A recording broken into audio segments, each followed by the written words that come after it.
let's go back to Revelation chapter 6 and verse 4. God, right. Revelation chapter 6 and 4.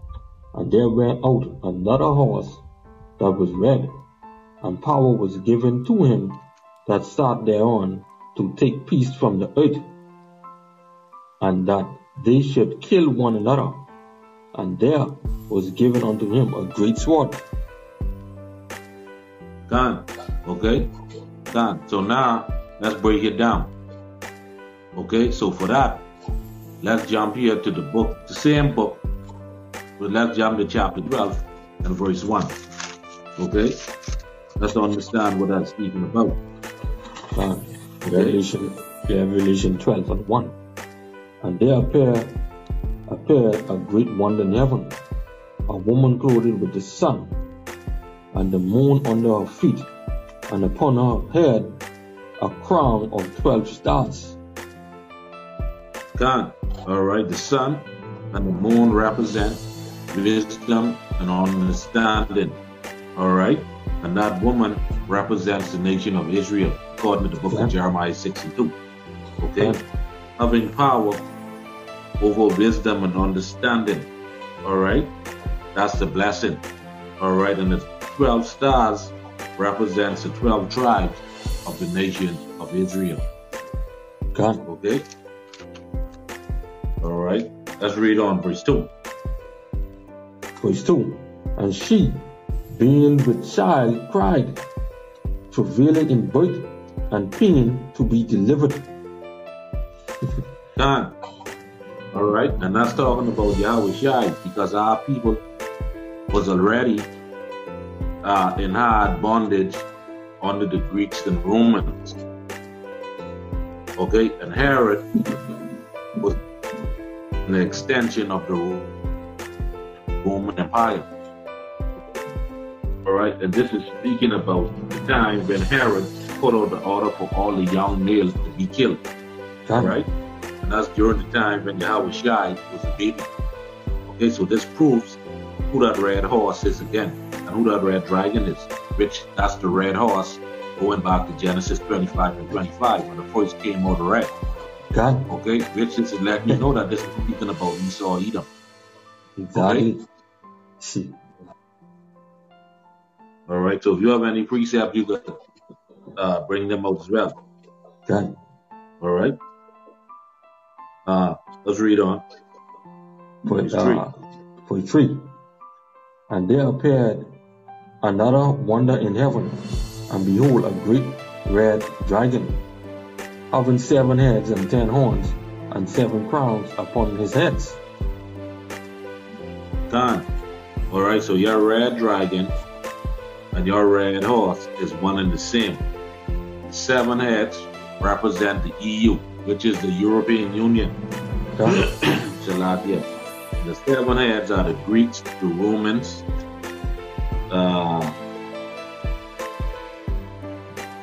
Eastern and Western Germania, Spain, and the British. Okay, that's the 7 heads. Okay, 7 crowns. All right, and the 10 horns represent the EU and the nation, and then nations under them. Okay. Read. Verse 4. And his tail threw the 3rd part of the stars of heaven, and did cast them to the earth. And the dragon stood before the woman, which was ready to be delivered, for to devour her child as soon as it was born. God. All right. The 3rd part of the stars of heaven represent what? Judah, Benjamin, and Levi. God. All right, that God cast to the earth. Okay? And the 12 tribes, they was already on this side of the world, according to the book of 2nd Ezra chapter 13. Okay? So that represents the Romans taking Judah, Benjamin, and Levi into captivity. Okay? So when you hear them speak about the Jews in the New Testament, well, the word Jew go back to Judah, but they couldn't tell the difference, so they they call Judah, Benjamin, and Levi Jews. They lump them all together. Okay? Okay? So it says, and the tail drew the third part of the stars of heaven and did cast them to the earth. And the dragon stood before the woman, which was ready to be delivered, but to devour a child as soon as she was born. All right, not speaking about the Roman Empire, you know, Herod giving the order to kill Yahushua when he was baby. Okay? Exactly. But read on. Verse 5. Verse 5. And she brought forth a man child, who was to rule all nations with a rod of iron. And her child was caught up unto the Most High, and to his throne. All right, and the nation of Israel was getting ready to birth a man child, Yahushua. That man child is Yahushua. And when Yahushua died, he went up on the right hand side of the Okay, that's what it's talking about. All right, she brought forth a man child, which is Yahushua, who was to rule all nations with a rod of iron. Okay, that goes back to the book of Psalms, chapter 2 and 8, and Revelation 22, 2 and 27, 28. Okay, and her child was caught up unto the Most High, unto his throne, where he sit on the right hand side of the Most High, Yahweh. Acts chapter 7, I think, verse 55. Tell you that. Okay? Yeah. Read on verse 6. Alright. Verse 6. And the woman fled into the wilderness, where she had a place prepared of the Most High, that they should feed her there 1,260 days. Done. They're not speaking about the time period of 66 to 70 AD, when our people fled into the northern western coast of Africa. All right, that's the wilderness that is talking about. And the place that which was prepared is speaking about this side of the world, the Americas. All right, Western. And that's where serve bondage. Done. Okay? Because remember the prophecy go back to Deuteronomy 28? 28 and 68. Okay? Done. So that place prepared is to the Americans. Slavery. Okay? So now from there, let's jump to Revelation 13. Let's jump to Revelation 13 and verse 1. All right? This is Revelation chapter 13 and verse 1. And I stood upon the sand of the sea, and saw a beast rise up out of the sea, having 7 heads and 10 horns, and upon his head, and upon his horns 10 crowns, and upon his head the name of blasphemy. Done. All right. And this is Rome giving power to the beast, which is NATO. All right. And that's how you find out who this beast is. You see what I said? This beast is speaking about NATO. All right. Let's read on. And the beast which I saw, verse 2. Revelation 12 and 2. And the beast which I saw was like unto a leopard, and his feet were as the feet of a bear, and his mouth as the mouth of a lion.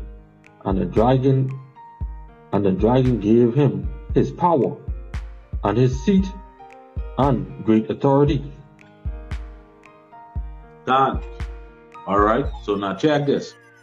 That leopard represents Alexander. The bear represents the Russian. The lion represents the British. And the dragon give NATO their power. Now we already established who this dragon is. The dragon is Esau Edom. Done. Exactly. All right.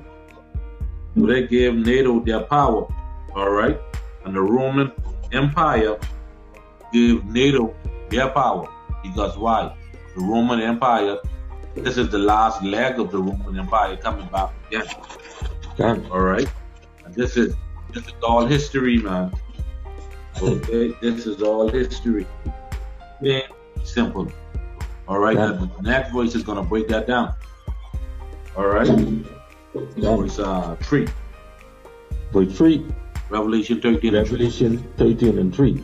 And I saw one of his heads as it were wounded to death, and his deadly wound was healed, and all the world wondered after the beast. God, his deadly wound was healed. Why? Because this the same Roman, this the last leg of the Roman Empire that gave NATO its power. Okay? God. All right, so that's how you know this is talking about the Roman Empire, because they get taken down, all right, and then they rise back up after 1,000 years. All right, that's where you get the Renaissance period from. The Renaissance, that's where you get rebirth. That's how you know that this Bible is true.